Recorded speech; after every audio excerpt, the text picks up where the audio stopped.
really quickly, let's get into what about your health.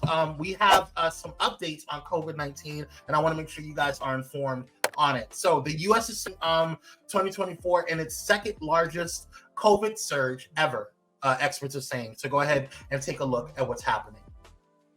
6:24 this morning, a COVID surge around the country, and this as we approach 3 years since COVID-19 reared its ugly head to the world. But as KENS 5's Jeremy Baker reports, COVID numbers, unfortunately, on the way up. We are in the middle of the winter COVID wave as many traveled for the holidays, spent more time with people, and much of it indoors, making the virus easy to pass. Lack of vaccinations and a very infectious variant are fueling the wave as well. What we're seeing now, the predominant variant that's circulating in the United States is called JN.1, which is letters and numbers, but it's very different from the XBB variants that we've been experiencing for really months and months beforehand. That variant makes it more transmissible, but the symptoms no more severe. A lot of the symptoms it causes are similar to the symptoms that we've seen before in the past with the prior COVID variants. In early 2020, COVID symptoms were typically a fever or chills, a cough, shortness of breath, or difficulty breathing, fatigue, and muscle or body aches. As the virus has morphed into new variants, COVID symptoms have also changed, with many suffering from nausea, vomiting, and diarrhea, which may make people think it's just a stomach bug.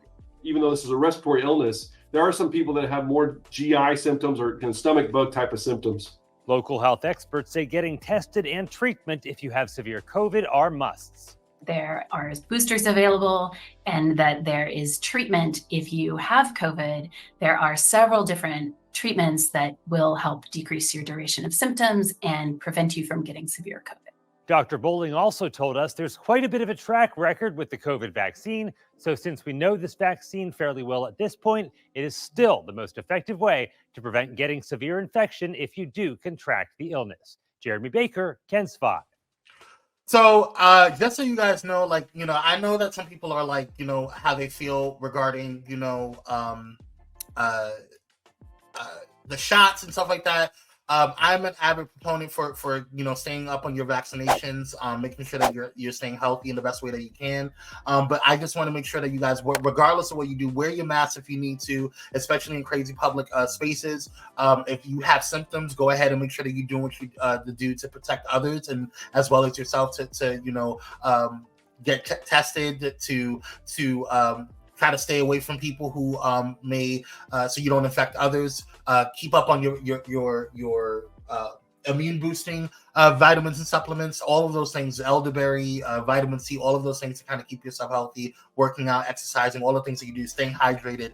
But do what you need to do. Make sure you get checked up on it because COVID is surging up. And when we have these surges, things can get a little crazy if it gets out of control. Not to say that people are gonna go crazy and pass, but we don't want to have another 2020 situation. We just can't handle it. I don't think we can handle it.